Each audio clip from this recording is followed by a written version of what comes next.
अस्सलाम वालेकुम नाज़रीन। रमजान मुबारक का बाबरकत महीना शुरू है, लेकिन एक हदीस मैं आपको बताती हूँ। यह हदीस डराने वाली जरूर है, लेकिन इससे हमारी इस्लाह भी हो सकती है। इसलिए मैंने सोचा कि यह हदीस मैं आपको बताऊँ। रमजान मुबारक में हुजूर अक़दस सल्लल्लाहु अलैहि वसल्लम ने 3 बद्दुआ पर आमीन कहा है। चलिए शुरू करते हैं। कअब बिन इजरा रज़ियल्लाहु अन्हु कहते हैं कि हुजूर अक़दस सल्लल्लाहु अलैहि वसल्लम ने फरमाया कि मिंबर के करीब हो जाओ। ये लोग मिंबर के करीब हो गए और मिंबर के करीब होने के बाद उन्होंने एक ऐसी बात सुनी जो इसके पहले कभी नहीं सुनी। जब आप सल्लल्लाहु अलैहि वसल्लम ने पहले मिंबर पे कदम रखा, पहले यानी सीढ़ियों पे कदम रखा तो कहा आमीन, जब दूसरे पे रखा तो कहा आमीन, और जब तीसरे पे रखा तो कहा आमीन। सल्लल्लाहु अलैहि वसल्लम खुतबे से फारिग हुए तो साहबा कराम रज़ियल्लाहु अन्हुम ने कहा कि हुजूर अक़दस सल्लल्लाहु अलैहि वसल्लम हमने आज वो सुना जो इसके पहले कभी नहीं सुना। तो हुजूर अक़दस सल्लल्लाहु अलैहि वसल्लम ने कहा कि जब मैंने मिंबर के पहले दर्जे पे कदम रखा तो मेरे सामने हजरत जिब्राइल अलैहिस्सलाम थे। तो उन्होंने कहा कि हिलाक हो जाए वो शख्स जो रमजान मुबारक का महीना पाए और अपनी मग़फ़िरत न करवा ले। तो मैंने कहा आमीन।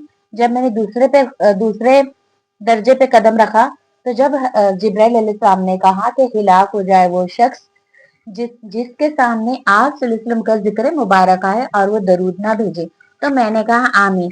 जब मैंने तीसरे दर्जे पे कदम रखा तो हजरत जिब्राइल अलैहिस्सलाम ने कहा कि हिलाक हो जाए वो शख्स जिसके सामने उसके वालिदैन या दोनों में से एक हो और वो उनकी खिदमत जन्नत में दाखिल ना करा ले। तो मैंने कहा आमीन। सबसे पहले तो हजरत जिब्राइल अलैहिस्सलाम ने इसमें 3 बद्दुआएं दी और तीनों बद्दुआ पर हुजूर अक़दस सल्लल्लाहु अलैहि वसल्लम ने आमीन कहा और हजरत जिब्राइल अलैहिस्सलाम जिससे मुकर्रर फरिश्ते ने बद्दुआ दी यही काफी था। और उस पे आप सल्लल्लाहु अलैहि वसल्लम ने जब आमीन कहा तो कितनी सख्त बात हो गई। सबसे पहले तो है कि रमजान मुबारक का महीना पाए और अपनी मग़फ़िरत न करवा ले। जब वो रमजान के महीने में अपनी मग़फ़िरत नहीं करवा रहा है, जबकि शयातीन कह दे इतना बाबरकत महीना, तो और कौन सा महीना होगा और कौन सा दिन होगा कि अपनी मग़फ़िरत करा ले, और कौन सी जगह होंगी। तो अपने दिन तो वो मासी में गुजार रहा है, तो उसके ऊपर बद्दुआ दी गई। नंबर 2 है कि आप सल्लल्लाहु अलैहि वसल्लम का जिक्र है ना, आप सल्लल्लाहु अलैहि वसल्लम ने हमारे लिए बहुत सारी कुर्बानियां दी। उम्मत कहते कहते वो दुनिया से गुजर गए और हमारे लिए बहुत ही मुशक्कतें उठाई। तो क्या जब भी आप सल्लल्लाहु अलैहि वसल्लम का नाम आए तो क्या हम दरूद शरीफ ना पढ़े? और हाँ, अगर हम ऐसी महफिल में कि जब बार बार नाम आ रहा है तो हम सिर्फ छोटा सा दरूद शरीफ सल्लल्लाहु अलैहि वसल्लम भी कह सकते हैं। बेहतर तो ये है कि दरूद इब्राहिम कहे, लेकिन दीन के मजालिस में अगर बार बार जिक्र आ रहे हैं तो सल्लल्लाहु अलैहि वसल्लम भी कह सकते हैं। और तीसरा है कि वालिदैन या फिर दोनों में से बुढ़ापे को पहुंचे और आप उसकी खिदमत ना करके अपने आप को जन्नत में दाखिल करा ले। देखिए, माँ बाप बहुत बड़ी चीज है। अल्लाह ताला ने माँ के कदमों के नीचे जन्नत और बाप को जन्नत का दरवाजा कहा है।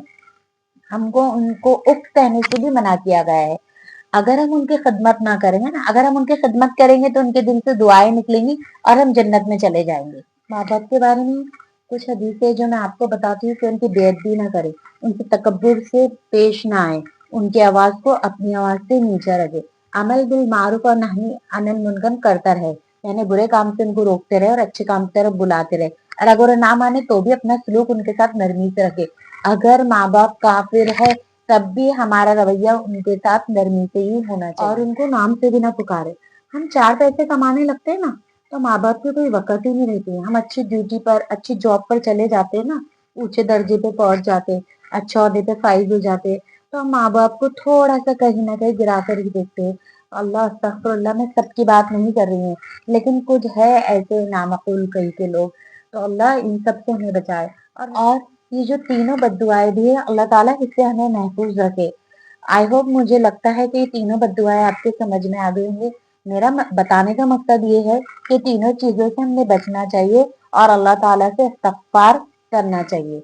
और मुझे भी दुआ में जरूर याद रखिए, क्योंकि रमजान मुबारक का महीना शुरू है, तो क्या पता किसकी दुआएं मेरे लिए मेरे हक में बेहतर हो। इंशाल्लाह। अल्लाह हाफिज।